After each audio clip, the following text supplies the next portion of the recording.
Hi అండి, అందరికీ నమస్తే. వెల్కమ్ టు హరిత హోమ్ టిప్స్.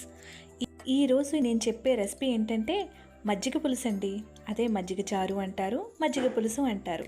చాలామంది చాలా రకాలుగా వండుతూ ఉంటారు. మరి నా స్టైల్ ఎలా వండుతానో చూసేద్దాం పదండి.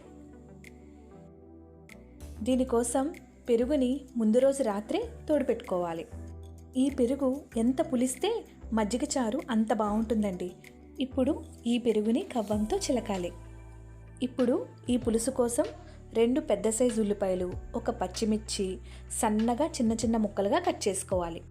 ఇప్పుడు పొయ్యి మీద దాకపెట్టి 3 గరిటెల నూనె వేసుకోవాలి.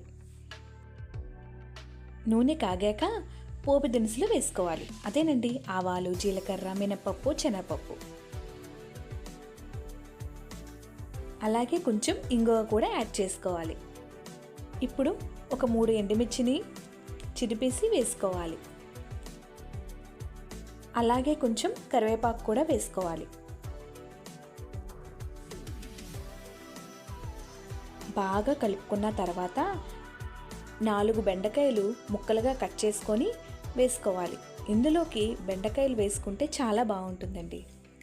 అలాగే కచ్చాబిచ్చాగా దంచుకున్న అల్లం వెల్లుల్లి వేసి బాగా కలుపుకోవాలి.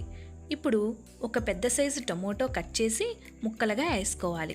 దానిపైన సాల్ట్, కారం, కొంచెం చిటికెడు పసుపు వేసుకొని మూత పెట్టి వదిలేయాలి.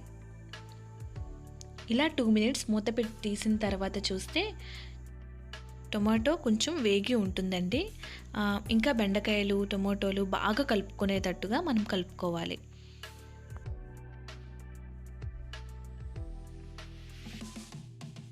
ఇప్పుడు ఇది బాగా వేగిందండి.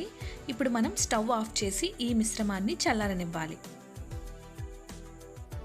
చల్లారిన తర్వాత మజ్జిగని అందులో వేసుకోవాలి. అలాగే సన్నగా కట్ చేసుకున్న ఉల్లిపాయ, పచ్చిమిరపకాయలు కూడా వేసుకోవాలి.